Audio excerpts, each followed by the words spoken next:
구원하신 하나님을 바라보라라는 제목으로 말씀을 나누도록 하겠습니다. 우리 지난주에 유월절 살펴보았습니다. 살펴보면서 유월절 사건의 의미들이 지금의 우리 십자가의 이렇게 구원의 은총에 연결되는 부분들을 여러 모양으로 살펴보았는데요. 지난주에 그 유월절 사건에서 그 장자를 죽이는 하나님의 심판이 있었죠. 그 장자의 죽음을 피하기 위해서 이스라엘 백성이 뭘 해야 했었죠? 문에다가 뭘 발라야 되죠? 그저 피를 발라요. 우리 지 오랜만에 대답했어요. 잘했어요. 이런 기억나죠? 피를 바른 것이었습니다. 근데 이제 그 바르기만 하지 말고 그 잡은 양과 혹은 염소를 먹으라고 하셨죠. 그리고 그 행위 안에 십자가의 구원의 은총이 여러 모양으로 연결되고 있음을 우리가 다각도로 살펴보았습니다. 그래서 그 백성들은요, 이 유월절 심판이 그들을 넘어간 것이고, 유월 넘어갔다는 뜻인데, 넘어간 이 날을 기억하면서 이 해마다 유월절을 지키는데, 근데 그 유월절뿐 아니라 오늘 말씀에는 이어서 계속 무교절도 지키라 라고 말씀하세요. 그래서 오늘 말씀 바로 이제 무교절에 대한 것이 나와 있습니다. 자, 이 무교절 기본적인 것들을 살펴보면 이런 것들이 있어요. 자, 무교절은 유월절이 끝나는 날부터 일주일 동안 지키는 절기예요.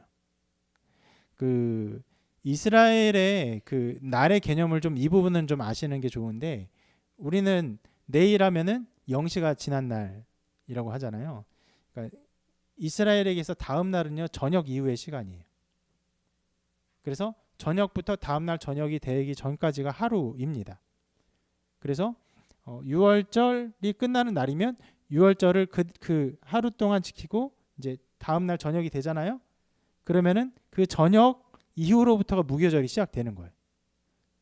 그래서 우리 같은 경우는 뭐 설날은 오늘이고 설날 전날은 어제, 영시 이전 이렇게 하지만 이스라엘 백성에게 하루는 연속된 날 중에 날이 바뀌는 것이기 때문에 그날에 유교절과 무교절을 이어서 지키게 돼요. 그런 개념이 있습니다. 그래서 14번째 날부터 유교절을 지키고 15번째 날 저녁까지 유교절을 지킨 이후에 15번째 날 저녁부터 이제 7일을 이제 지키는 것입니다. 일주일 동안 지키는 절기예요. 길죠? 6월절은 하루인데 무교절은 일주일입니다. 그래서 6월절과 무교절을 연이어서 지켜보면 총 며칠이 될까요? 8일이 되는 것이죠. 8일이 되고, 자, 그리고 이런 게 있습니다. 자, 15일째부터 7일 동안 이제 무교병을 먹어야 돼요. 누룩을 넣지 않은 빵. 누룩을 넣으면은 부풀고 먹기 좋고 부드러운 빵이 되는데, 먹지 않아서 거의 원재료가 그대로 부풀지 않은 좀 메마른 좀 딱딱한 그런 빵을 7일 동안 계속 먹어야 합니다. 그리고 이런 것뿐 아니라 이건 것이 있는데, 자, 이 7일 동안 이것을 먹지 않아야 할 뿐 아니라 그 집안 전체에 이 누룩이 없어야 돼요. 누룩을 집안에서 다 제거하고 그것이 없는 상태로 일주일을 지내는 것이 무교절에 지켜야 할 행위입니다. 만약에 누가 이 누룩을 넣은 음식을 먹거나 하면요,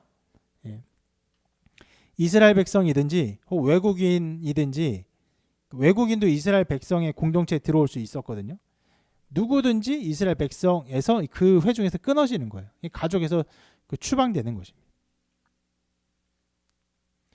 자, 이렇게 기본적인 것들이 있는데, 그 6월절에 이어서 연속해서 그 지키는 절기이고, 그리고 6월절을 함께 기념하는 절기인데, 자, 이 면에서 좀 차이가 있거든요. 뭐냐면 6월절은요, 자, 그날에 했던 행위들을 기념하여서 그것을 다시 반복합니다. 그러니까 6월절에 양을 잡아서 먹으라고 하셨죠? 먹고 피를 발랐던 이런 것들을 기념해서 6월절에는 또 6월절이 되면요, 양이나 염소를 잡아 먹어야 돼요. 그리고 다음 날 되면 어떻게 됩니까? 똑같이 태워야 합니다. 자, 그것을 똑같이 반복하는 행위인데, 무교절은 그날에 했던 행위를 기념하는 게 아니라 6월절이 있은 이후로 이스라엘 백성이 그 애굽에서 탈출을 하잖아요. 탈출을 하니까 탈출을 하는 급박한 상황의 어떠한 모습들을 기념하는 절기예요. 그러니까 탈출하니까 그 빵에 누룩을 넣어서 이걸 부풀게 하면서 먹을 어떤 그 상황적 여유가 없지 않습니까? 그래서 있는 재료를 그냥 대충 불에다 구워 먹고 말 그대로 맛있게 먹는 게 아니라 그냥 살기 위해서 먹는 그런 음식을 먹었던 것인데 그런 모습을 기념하면서 그것을 다시 반복하는 거예요. 그러니까 6월절은 그날에 했던 행위, 하나님의 심판을 피하기 위해서 뭘 했었어야 했죠? 양을 잡아서 어떻게 됐었어요? 뭘 발라야 돼요? 피를 발라야 되는데, 자, 그 양을 잡아 죽이고 먹었던 행위를 반복하는 것이라면, 무교절은요 그냥 그렇게 했던 급박함을 되새기는 것을 그 다시금 기념하는 것. 그 행위를 똑같이 하는 건 아니에요. 그 상태를 기념하는 행위입니다. 자, 그런 면에 좀 차이가 있는데, 자, 이것을요 무려 7일이나 지키게 하셨습니다. 중요한 절기라는 것이죠. 6월절과 더불어 이 무교절은요 핵심은 한 가지예요. 이 모든 일을 행하신 분이 누구십니까? 하나님이 행하셨다. 하나님이 행하셨으니까 하나님이 이 일을 통해서 너희를 구원하셨음을 기억해라. 이것이 이 모든 절기의 핵심입니다. 그 말씀 오늘 읽어보면 여러분 어떤 느낌을 받았는지 모르겠지만 15절부터 20절을 읽어보면요 좀 뭔가 반복되는 것처럼 보입니다. 같은 말이 다시 반복되는 것처럼 보여요. 이런 형태로 되어 있는데 이런 구조를 자꾸 보이는 거 그렇게 좋지는 않은데요. 자, 이런 모습이 되어 있습니다. 보이십니까? 자, 15절부터 그 정중앙에 뭐가 있냐면은 17절 말씀, 너희는 무교절을 지키라. 이날에 내가 너희 군대를 애굽 땅에서 인도하여 내었음이니라. 그러면 너희가 영원한 규례로 삼아 대대로 이날을 지킬지니라. 내가 너희를 인도하여 내었습니다. 이것이 중앙에 M 있죠. M. 그 핵심이에요. 그러면서 위아래 비슷한 내용이 A, B, C, D, A-B, C, D-로 비슷한 단어들이 매우 반복되고 있어요. A에 보면은 너희는 이래 동안 무교병을 먹을지니, A- 보면요 첫째 달 그달 열 나은 날부터 저녁부터 21일 저녁까지 똑같아요. 7일 동안 무교병을 먹을 것이요. 반복되고 있죠. 또 B를 보면 그 첫날에 제하라 말씀하셨고, 그리고 그 B-에는 이래 동안은 발견되지 아니하도록 하라. 그 다 제했기 때문에 그 나타나지 않게 하라는 말이죠. 그리고 C에서는 무릎 먹는 자는 이스라엘 끊어지리라. C-에서 무릎 먹는 자는 누구든지 끊어지리라. 그리고 D에서는 너에게 뭐 하지 말고 먹을 것만 갖출 것이니라.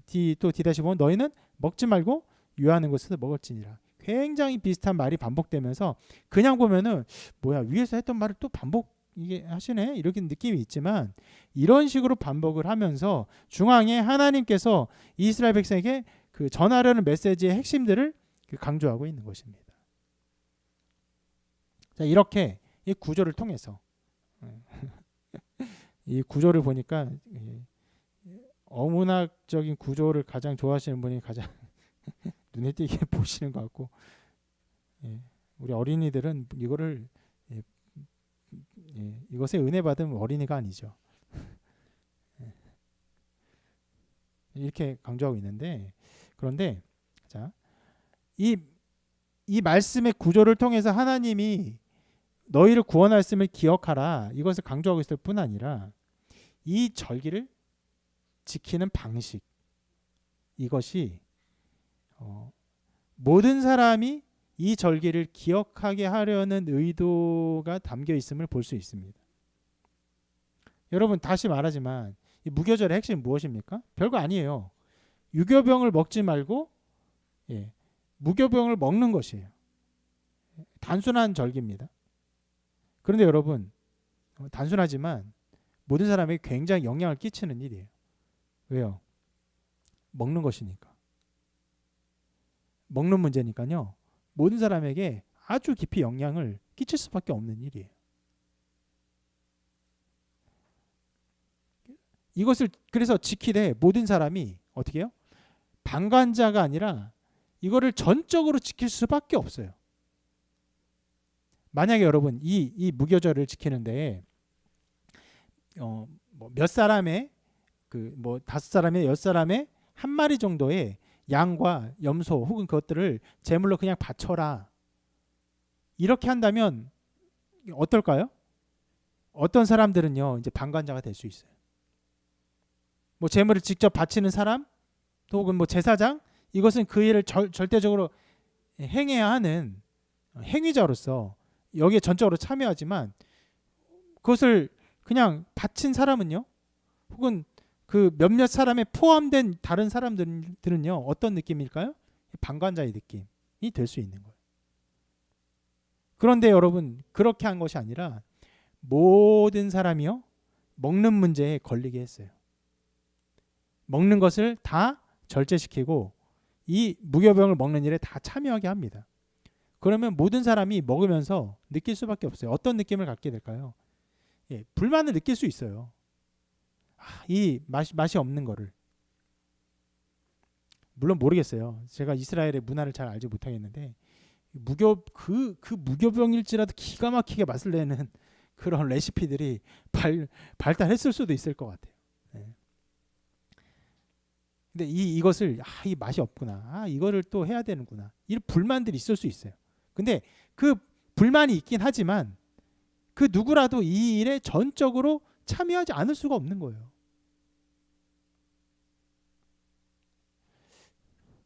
그래서 우리 교회에서 어떤 사역을 할 때도 실제로 금식 기도만큼 굉장히 큰 영향을 끼치는 게 별로 없습니다. 함께 금식 기도 하자고 하면요. 굉장히 다들 쉽지 않아요. 왜냐면 자기가 먹는 문제에 걸리니까. 이 일을 하면요. 일주일 동안 무교병을 먹으면서 불편함을 겪어야 됩니다. 하나님께서는 이 방법을 통해서 하나님께서 그들을 구원하셨다는 사실을요.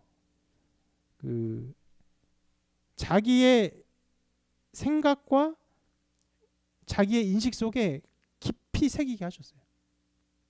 남의 일이 되지 않게 하시고 이거를 몸소 체득하게 하신 거예요. 이것은요 이렇게 볼 수 있는데 이것은 바로 인간의 연약함에 기인한 것입니다.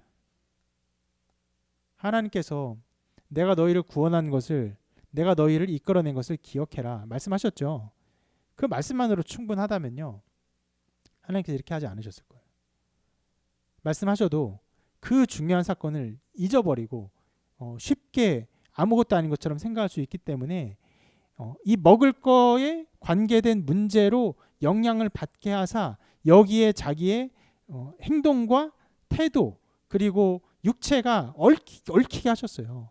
얽히게 하심으로 하나님의 은혜의 방편들을 어떻게든 그러니까 믿음이 굉장히 연약한 사람일지라도 이것을 생각해보고 이것에 연관되게 하시는 거예요.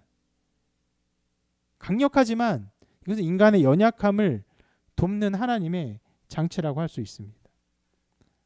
여러분 바로 이것 하나님께서 우리의 연약함을 돕기 위해서 하나님의 제도를 이렇게 만드신 것을 생각해 볼 때 여기에 바로 우리의 주일 예배를 생각해 볼 수 있어요. 원래 하나님께서 안식일을 명하셨어요. 왜 명하셨습니까? 6일 동안 창조하시고 7일째 하나님께서 안식하신 것을 우리의 몸으로 우리의 모든 삶을 통해서 체득하게 하기 위해서 안식해라 명하셨어요. 그래서 우리는 이 안식의 기본 원리 가운데 서야 합니다. 그런데 여러분 지금 우리가 이 안식을요 구약과 똑같이 지키지 않습니다. 똑같이 지키지 않아요. 만일 여러분 안식일을 지키면서 우리가 이 주일 예배를 하면서 이거 거룩한 안식일이야 라고 생각하면서 이 주일에 어떤 특별함이 있기 때문에 이것을 지킨다 생각한다면요 이게 굉장히 위험한 생각이에요. 바울은 이렇게 경고했는데요. 너희가 날과 달과 절기와 해를 삼가 지키니 내가 너희를 위하여 수고한 것이 헛될까 두려워하노라. 그러니까 절기, 달뿐 아니라 나를 지키는 것조차도 이렇게 특별하게 지키는 것이 예수 그리스도의 구원의 사역의 그 완성을 전하는 이 복음 사역을 무너뜨리는 일이 될까 염려했어요. 그래서 여러분, 나를 지키는 것, 달을 지키는 것, 절기를 지키는 것, 이것에 어떤 특별한 의미가 있는 것 같아서 우리가 주일을 지키면서도 주일이 아주 특별한 거룩한 날이야, 이렇게 생각하면요, 여러분, 예수 그리스도의 율법의 완성이신 이 사역을 무시하는 잘못된 처사가 될 수 있습니다. 그래서 여러분, 이런 일을 했었는데요. 기독교회는 유대인들이 7일째에 안식했던 것을요, 최대한 피하기를 원했어요. 그래서 원래 안식일이 언제냐면요, 요일로 따지면요, 토요일이에요. 토요일 날 최대한 그날을 기념하면서 예배하는 것을 피하기를 원했어요. 그래서 다른 날을 정해서 지금의 주일을 지킨 것이죠. 그래서 이 주일을 지키는 일에 대해서 칼빈은 이렇게 얘기를 했는데, 자, 그림자를 끝낸 그날은 그리스도인들에 대해서 그림자였던 의식을 고수하지 말라고 하는 경고가 된다. 나는 7이라는 수를 고집해서 교회를 거기에 예속시키는 것도 아니다. 또 다른 날에 엄숙히 모이는 교회들도 미신만 없으면 나는 비난하지 않을 것이다. 자, 그림자를 끝낸 그날 안식일을 말하는 거예요. 이 그림자예요. 하나님의 영광을 그림자처럼 보였던 안식의 날인데 이것이 끝났다. 이것을 의식으로 고수하지 말아야 한다. 우리는 그래야 한다. 그러면서 말하기를, 만일에 어떤 사람이 다른 날, 예를 들어 화요일 날 혹은 수요일 날 엄숙히 그날 모이기를 힘쓰고 있다면 그날도 예배를 드리는 날로 적절하다. 나는 그것도 괜찮다 생각한다. 이렇게 말하고 있는 거예요. 그러니까 여러분, 이 말을 보면요, 우리가 지금 주일을 지키는 이 주일이 이날이 어떤 거룩함이 있어서, 이날이 어떤 특별함이 있어서 지키는 것이 아니라는 것을 알 수 있는 거예요.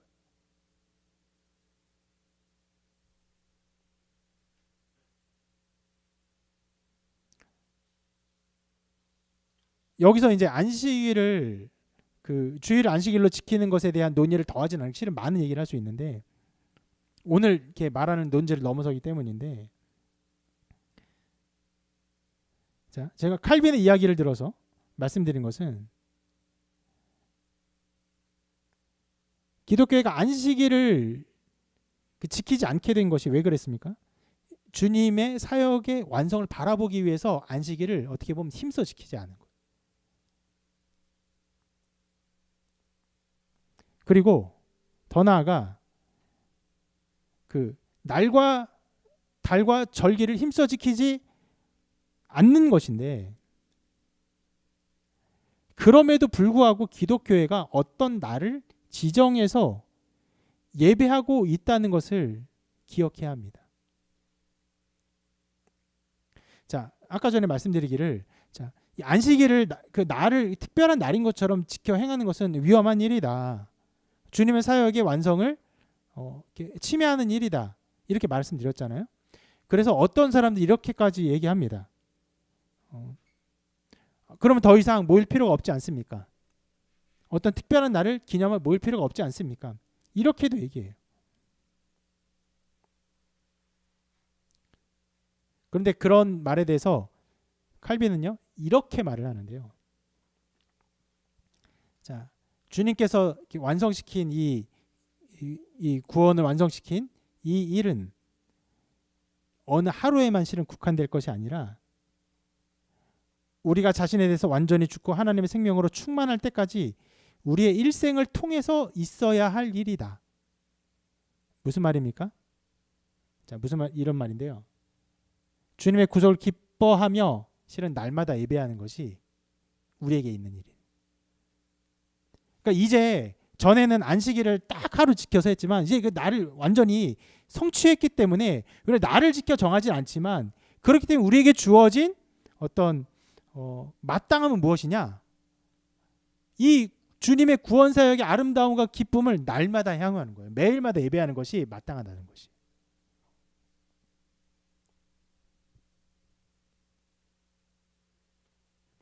그래서 이렇게 하는 말하는 사람도 있습니다. 혹자는 우리가 날들의 구별을 일체 철폐하고 매일 모이면 되지 않느냐고 물을 것이다.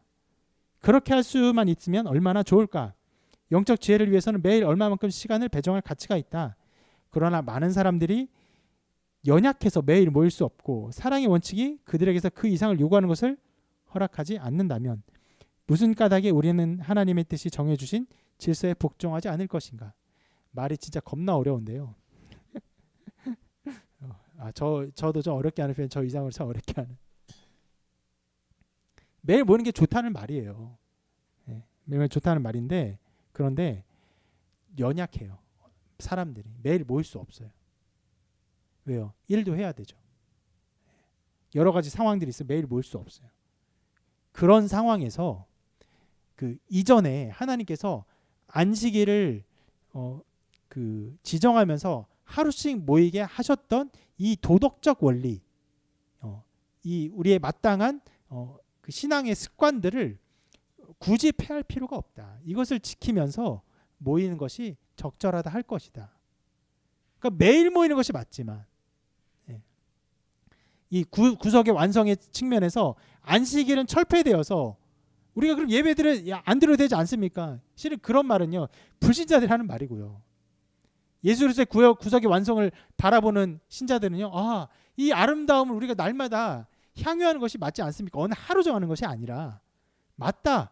매일 그렇게 모이는 게 좋다. 그러나 그렇게 하면 어떻게 됩니까? 많은 사람들이 힘들어요. 연약해요. 그렇게 할 수 없어요. 우리는 여전히 육체 가운데 있는 연약한 자예요. 그렇기 때문에 이전에 했던 것처럼 어느 하루를 정해서 이렇게 함께 모이는 이 도덕적 원리를 철폐하지 않고 이것을 지키는 것이 우리에게 마땅하다 할 것이다 말한 것이에요. 자, 여러분 우리가 예배를 그러면 왜 모인지 아시겠습니까? 실은 여러 가지의 연약함을 채우는 것이.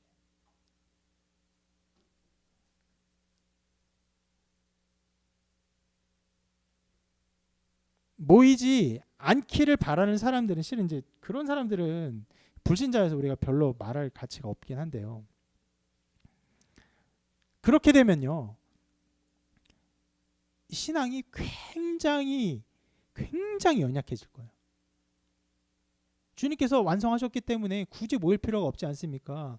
굉장히 연약해질 거예요. 칼빈도 그것을 굉장히 염려했어요. 그러한 의견에 대해서. 그럼 모든 것이 혼란에 빠질 것이고 교회의 모든 사역들은 급격하게 약화될 것이다. 원리상 그렇게 말할 수 있다 할지라도 그런 면에서는 또 하루를 모이는 게 좋고 또 이 구속의 완성을 기쁘게 바라보는 사람들이 그럼 우리가 매일 모이면 좋지 않겠습니까? 라고 말하는 것에도 아니다. 우리는 연약하기 때문에 그렇게 모이기가 어려운 부분이 있다. 라고 해서 최소한도로 모이는 장치를 마련한 것이 이 주일의 예배인 것이에요. 그러니까 여러분 무교절의 원리가 무엇입니까? 하나님의 구원을 기억하면서 그것을 우리가 몸소 그 무교절을 먹으면서 하나님의 구속의 은총을 기억하는 것이잖아요. 이 주일 예배도 동일한 것이 하나님의 구원의 은총을 우리가 이 모임을 통해서 날마다 기억하게 하시는 하나님 은혜의 방편인 것이에요.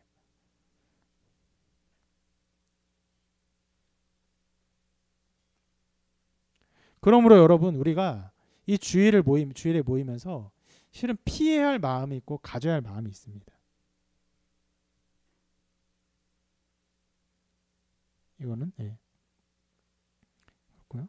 뭐냐면은 바로 이것인데 피할 마음가짐 이것이에요. 주일이 어떤 특별한 날이다.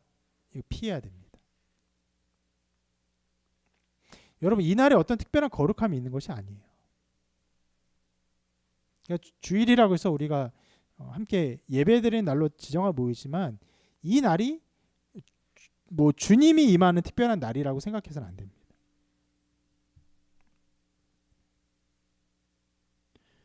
이것은 그리스도의 율법의 완성을 보지 못하는 처사이기도 하고요. 그리고 이 주일이 특별한 날이다라고 생각하게 되면요, 우리는 실은 굉장히 연약한 인간이어서 곧장 어떻게 되는지 아십니까? 반대급부로 다른 날은 별거 아닌 날로 생각을 해요. 우리의 마음은요, 그 신자들일지라도 굉장히 그 은혜의 허점 혹은요 그 죄의 기회를 파고들어요. 그래서 주일이 특별한 날이다 말하기 시작하면요, 곧장 우리 마음속에 그 반대급부로 다른 날은 그렇지 않은 날이라는 인식이 자리 잡힙니다. 그러면서 그렇게 하지 않아도 괜찮은 날인 것처럼, 하나님을 그렇게 기뻐하지 않아도 되는 날인 것처럼 금방 마음이 호도될 수 있어요.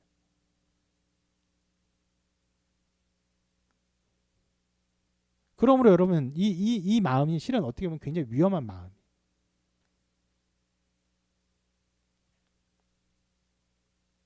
그리고 또 하나 가져야 할 마음이 있습니다. 뭐냐면 이것인데, 자, 매일 예배하는 것이 마땅하다는 것이에요. 매일.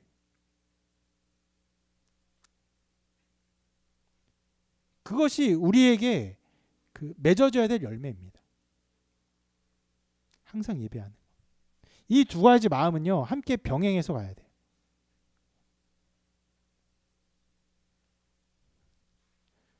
주일이 특별한 날이라고 생각하면요, 매일 예배하는 것이 등한시됩니다. 그러나 여러분, 이것이 우리 연약함을 위한 날일 뿐이고, 우리의 마땅한 바는 하나님을 매일 기억하고 구원의 은총을 매일 소망하며 그 은혜를 누리는 것이 마땅한 것을 기억해야 하는 것이에요. 이것은요, 여러분, 사랑의 원리예요. 하나님 우리를 사랑하셨고 우리는 자녀로서 하나님을 사랑합니다. 그렇기 때문에 매일 그 사랑의 관계 속에서 기뻐함과 감사함이 있어야 해요.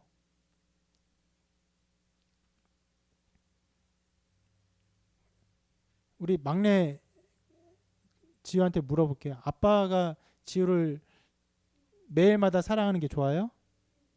하루라도 사랑하면 안 하면 어때요? 하루라도 아빠가 사랑하지 않으면 어때요? 그 아빠가 막 뽀뽀해주지 않고 안아주지 않으면 어때요? 그죠? 슬프죠? 매일마다 하는 게 어때요? 즐거워요? 행복해요?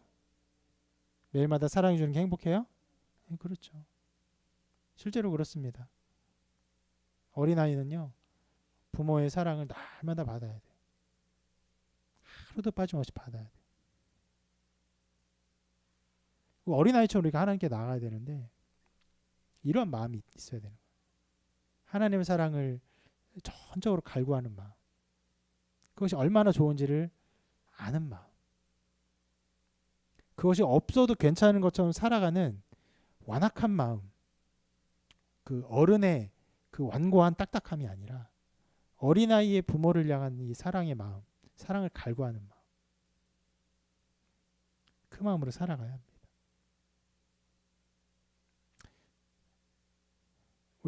제가 집에서 예배를 매일마다 성경 말씀을 애들 암송을 시키거든요. 시키면 애들 암송을 거의 다 합니다. 빠짐없이 대체로 해요. 근데 우리 막내가 이제까지 2번 정도인가 성경 암송을 못한 적이 있어요. 한 번은 한 2시간 넘게 암송을 했는데 그날 못했어요. 저한테 많이 혼났어요.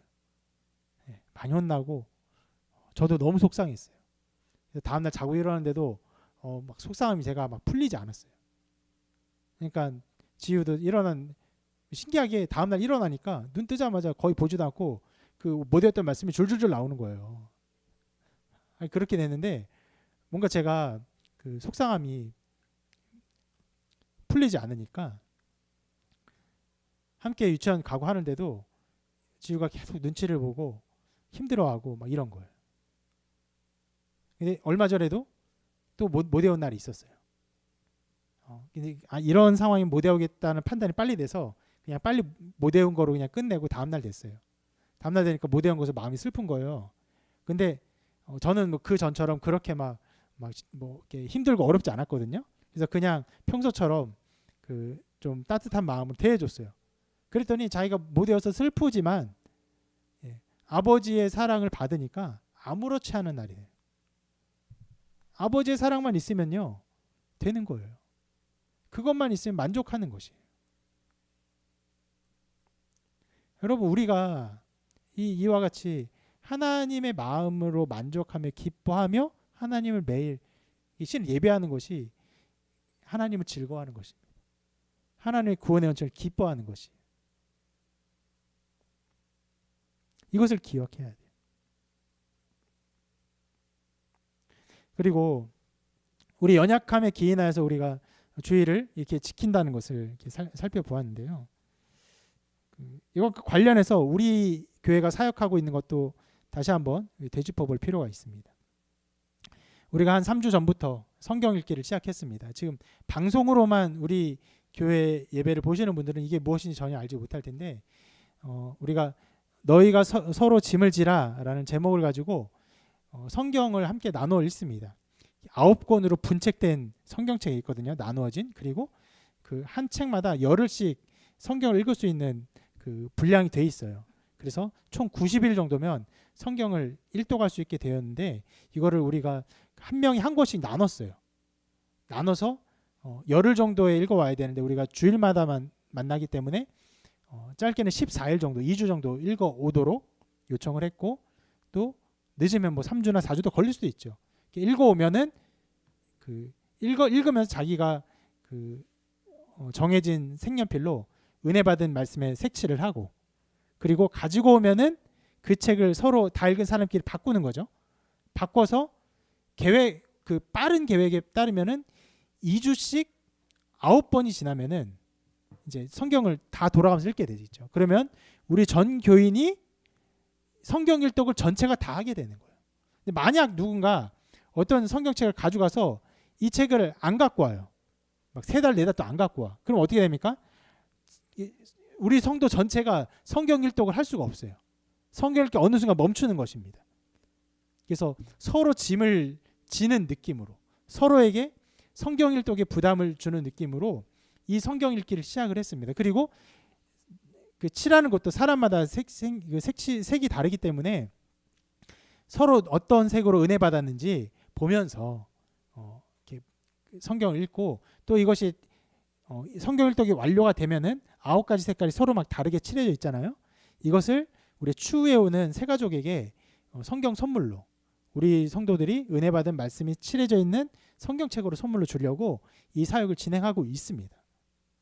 여러분 이것이 바로 그 연약함을 돕는 도구예요. 그냥 놔두면 어떻게 됩니까? 성경 읽기 1독 1년에 못하는 일이 많이 있어요. 심지어 어떤 지체의 말처럼 아직까지 그렇게 계획해서 성경 1독을 다 했다라고 해본 적이 없는 일도 있어요. 그런 사람들에게 성경 1독을 하게 하는 도구가 되는 것이죠. 여러분 이게 굉장히 큰 어떻게 보면 힘이 되는 게 어떻게 보면 큰 어떤 장치가 되는 게 저도 원래는 이 9명의 멤버에 포함이 됐었거든요. 그런데 여러 달 동안 우리 나오지 않았던 지체가 이 성경 읽기를 시작한 이후로 나온 것 같아요. 나와서 그 지체에게 성경책 이거를 배분하니까 제가 이제 읽을 수 있는 책이 없는 거예요.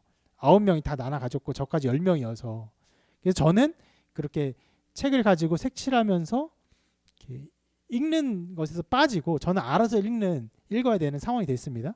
그렇게 되니까 잘 안 읽어요.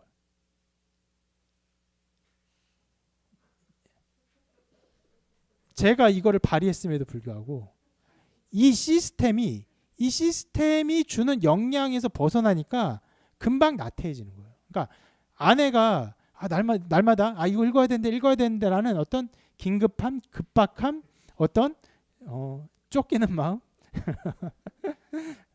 이것에 대한 열심을 가지고 있는 모습과 달라요. 그러니까 이런 시스템들이 우리에게 굉장히 많은 영향을 끼치는 거예요. 성경 읽기도 그렇고 우리 주일 예배도 그렇습니다. 주일 예배 여러분 우리가 은혜 받으며 살아가는 그 길에 최소한의 장치예요. 최소한의 장치. 이 최소한의 장치마저도 등한시 여기거나 혹은 너무 사소하게 여기기 시작하면요 신앙이 어떻게 됩니까? 금세 연약해져요. 그러면 여러분 이러한 우리의 신앙을 위한 이 외부적 장치들 하나하나마다 여러분 소중히 여기시고 이것이 내가 하나님을 만나게 하는데 얼마나 큰 도움이 되는가, 나를 하나님 앞에서 열심을 갖게 하는데 얼마나 중요한 장치가 되는가를 기억하시기를 바랍니다.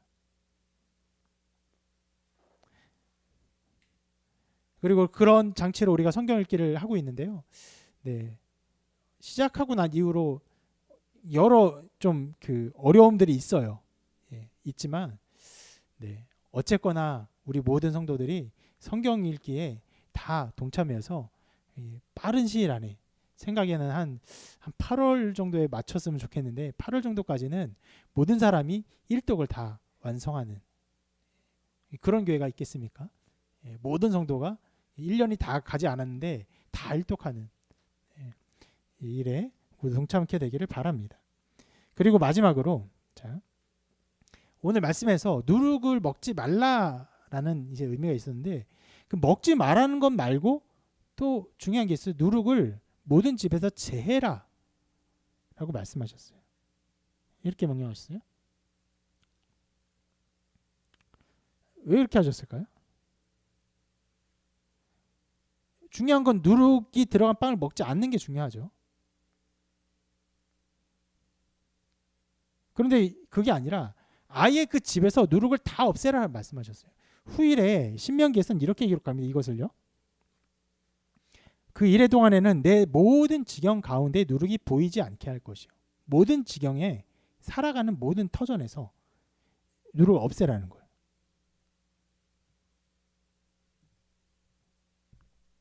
여기서 이런 것들을 생각해 볼 수 있습니다. 뭐냐면 누룩을 먹지 않는 누룩을 넣지 않은 무교병을 먹으면서 집에는 누룩을 풍성히 준비한 그런 모습으로 있지 말아라. 집에서조차 누룩이 없는 모습. 실제적으로 그들이 출애굽할 때 당시에 겪었던 형태의 모습을 그대로 닮아라. 그러니까 이렇게 볼 수 있어요. 외면적인 모습으로 이 절기를 지키지 말라는 것이에요. 나는 누룩이 많고 풍요한 가운데 있지만 그래 무교병을 먹어야지 이런 게 아니라 집에서 어느 곳에서 깨끗하게 누룩이 없는 그 상태. 그들이 구원받았을 때 그들과 동일한 상태에서 그들이 거할 것을 명하신 것이에요. 그들이 구원받은 것 때와 똑같은 모습으로 있으라는 것이죠. 그래서 이 말씀을요 종종 그렇게 해석을 합니다. 뭐냐면 누룩이 성경에서 종종 죄로 여겨지거든요. 그래서 죄를 없애라, 죄를 깨끗하게 지워라 라고 할 수 있는데 모르겠어요. 제가 생각하기에는 아직까지는 이 말씀이 주어질 때까지는 이 누룩을 그냥 없애라는 것이 어떤 죄라는 것이 명백하지 않거든요. 여기서 명백한 것은 그것이에요. 6월절에 그들이 탈출할 때에 누룩을 먹을 그런 처지가 아니었죠. 아주 급박하고 도망자 혹은 이렇게 탈출하는 급박한 상황이 있었던 모습, 그 모습 구원받을 때와 똑같은 모습으로 너희가 있어라는 의미가 강하다라고 생각을 하거든요. 여러분 그런 면에서 우리가 이것들을 생각해 볼 수 있어요. 뭐냐면 보세요. 구원받은 때와 똑같은 모습으로 존재하는 것. 이 일을 누가 이루셨습니까? 이 일을 이루신 분이 바로 예수님이에요. 여러분 예수님의 구원의 사건으로 누가 구원받았습니까? 우리가 구원받았죠. 근데 우리가 구원받은 그 존재인데 우리와 똑같은 존재가 되신 분이 누구세요? 예수님이세요. 예수님이 똑같은 인간이 되셨고 똑같은 가난한 자, 잃어버린 자, 그리고 더 나아가서 수많은 죄를 짊어진 자, 그리고 수많은 사람에게 죄로 인하여서 그 경멸당하는 자, 더 나아가서 십자가에 달려 죽음으로 저주받은 자가 되셨어요. 실은 그것을 당해야 될 사람이 누굽니까? 우리예요. 하나님을 대적한 죄로 인해서 우리가 하나님으로부터 그 경멸받아야 되고 저주를 받아야 되는데 그와 똑같은 모습을 이루신 분이 예수님이세요. 구원받은 존재와 같은 존재가 되는 것은 우리 주님에게서 선명하게 이루어진 사건입니다. 그런데 그뿐 아니라 이 구원받은 존재와 똑같은 존재가 되는 것이 우리 주님에게 성취되었을 뿐 아니라 우리에게도 이루어지게 하셨어요. 어떻게 이루어지게 하셨냐면은 주님께서 죽으시고 부활을 승천하셨어요. 승천하신 후에 어떻게 하셨습니까? 주님이 주님의 영을 성령을 우리에게 보내셨어요. 그래서 성령이 어떻게 됐습니까? 성령이 우리 각 사람에게 임했어요. 그래서 어떻게 됐습니까? 우리 안에 거하십니다. 성령이 우리 안에 거하세요. 그래서 여러분 우리가 성령이 우리 안에 거하심으로 인해서 이 성령의 사역으로 주님의 죽으심과 부활을요 제3자의 입장으로 보지 않아요. 주님이 죽으셨구나. 어린 양으로 우리를 위해서 죽으셨구나 라는 의미가 있거든요. 근데 그렇게만 보지 않아요. 주님이 죽으실 때 그와 함께 우리가 죽었음을 알아요. 그와 함께 살리심 받은 것을 알아요. 그러니까 실제적으로 하나님의 저주를 받은 것은 우리여야 되는데 주님이 우리의 같은 존재가 돼서 하나님의 모든 저주를 다 받으셨잖아요. 근데 하나님의 실제적인 저주를 받으신 분이 주님이신데 우리가 또 주님의 그 저주받은 것 안에서 우리가 저주받고 또 구원받았음을 깨달아 알게 되는 역사가 일어나는 것이에요. 이것을 로마서에서 이렇게 좀 어렵게 말하는데요. 자, 그럴 수 없느니라 죄에 대하여 죽은 우리가 어찌 가운데 더 살리오 우리 그리스도 예수와 합하여 세례를 받은 우리는 그의 죽으심과 합하여 세례를 받은 줄을 알지 못하느냐. 그럼 우리가 그의 죽으심과 합하여 세례를 받음으로 그와 함께 장사되었나니 이는 아버지의 영광으로 말미암아 그리스도를 죽은 자 가운데 살리신 것 같이 우리로 또한 새 생명 가운데 행하게 하려 함이라. 보면요 그 주님과 합하였다는 거, 연합됐다는 것을 계속 말씀하고 있어요. 그 구약에서는요 하나님께서 우리를 구원하셨습니다. 이 구원받은 그 무교절의 의미들을 기억하면서 그때와 똑같이 모든 누를 없애면서 이 맛없는 음식을 먹으면서 구원의 하나님의 은혜를 기억해야 합니다라고 절기를 주셨지만 우리에게는 이런 정도가 아니라 죽으시고 부활하신 주님의 영을 우리에게 주사 주님과 합하여 죽고 부활한 것을 깨달아 알게 하시는, 그러므로 우리가 더 이상 무교절 같은 걸 지킬 필요가 없죠. 주님 안에서 이 모든 것이 다 이루어졌고 하나님의 모든 성취가 우리에게 이루어진 것을 알게 되기 때문입니다. 이것을 주님의 사역이 이 무교절의 어떤 의미들, 구원받았던 때의 너희의 모습을 기억해라, 그들과 같은 상태에서 하나님의 구원의 은혜를 바라보아라 라는 이 의미들을요 주님은 선명하게 이루사 우리로 하나님의 구원을 바라보게 하시는 것입니다. 그래서 우리는 제3자로 바라보지 않아요. 주님이 우리를 위해서 어린 양으로 죽으신, 아니요, 우리가 주님과 함께 죽었어요. 주님이 죽으실 때 우리가 죽은 것이에요. 그래서 주님 부활할 때 우리가 함께 그와 함께 부활한 것이죠. 새 생명을 얻었어요. 새 사람이 되었어요.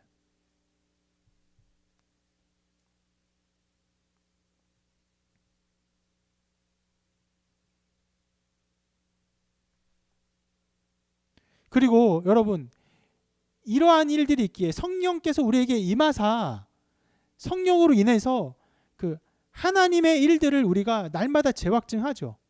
그렇기 때문에 우리에게 주어지는 그 중요한 명령이 있습니다. 바로 이것인데, 하나님은 영이시니 예배하는 자가 영과 진리로 예배할지니라.